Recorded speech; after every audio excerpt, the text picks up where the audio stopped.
ఉదయాన్నే లేవగానే ఎవరు పని అయితే వాళ్ళు చూసుకుంటున్నారు కానీ నన్నైతే ఎవరు పడుచుకోలేదు. అంతలోకి డీజే అయితే వచ్చేసింది. ఎందుకంటే ఈ రోజు నుంచి మా ఊళ్ళో అయితే శ్రీరామనవమి ఉత్సవాలు అయితే స్టార్ట్ అవుతాయి. ఈ రోజు అయితే మొదటి రోజు మమ్మల్ని అయితే డెకరేషన్ అయితే చేయమన్నారు. మాకు తెలిసిన అంకుల్ షాప్ దగ్గరికి అయితే వెళ్ళాల్సిన వస్తువులన్నీ తీసుకుని ఇంటికి అయితే బయలుదేరుతున్నాము. ఒక పక్క అయితే మా తమ్ముడు లైన్స్ అన్ని డ్రా చేసుకున్నాడు. మరో పక్క అయితే మా తమ్ముడు మా మచ్చగాడు అయితే రూమ్ తాడుతా ఉన్నారు. అంత లోపల మా తమ్ముడు అయితే కటింగ్ అయితే మొదలు పెట్టేశాడు. వాడు కటింగ్ చేసినట్టువన్నీ తీసుకుని అయితే ఫెవికల్ వేసి నీట్ గా అంటించేసారు. మా పిల్లలు అయితే ఎప్పుడు ఏదో ఒక హెల్ప్ చేస్తూనే ఉంటారు మాకు.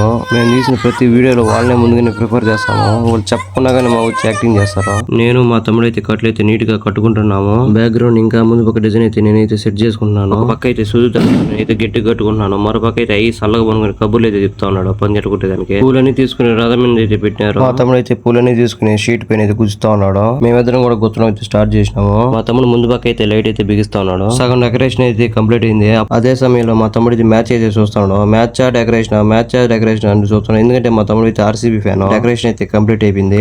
చేసింది మేమే కాబట్టి దిస్ ట్యాంక్ అయితే మేము తీసుకుని కొట్టి రథాన్ని అయితే తీసుకుని వెళ్ళాము. మా తమ్ముడు మంచి రొటేట్ షాట్ అయితే ఒకటైతే తీసినాడు. శ్రీరామనవమి చాలా గొప్పగా అయితే సెలబ్రేట్ చేసుకుంటాము ప్రతి సంవత్సరం. ఫైనల్లీ మనం డెకరేషన్ చేసిన రథం ఇదే. ఎలా ఉందో చెప్పండి బ్రోస్. ఇంత లోపల అయితే భజన అయితే స్టార్ట్ అయిపోయింది. భజన అయితే చూసేద్దాం రండి ఎంత హడావిడిగా ఉంటుందో. భజన గురువు ఎన్ని స్టెప్పులు చెప్పినా మా వాళ్ళకి వచ్చినట్టు మాత్రమే బేస్తారు, వేరేటి మాత్రం బేరు. ఒక్కసారి ఊంపు వచ్చిందనుకో మా వాళ్ళు ఎవరు మాట లెక్క చేయరు.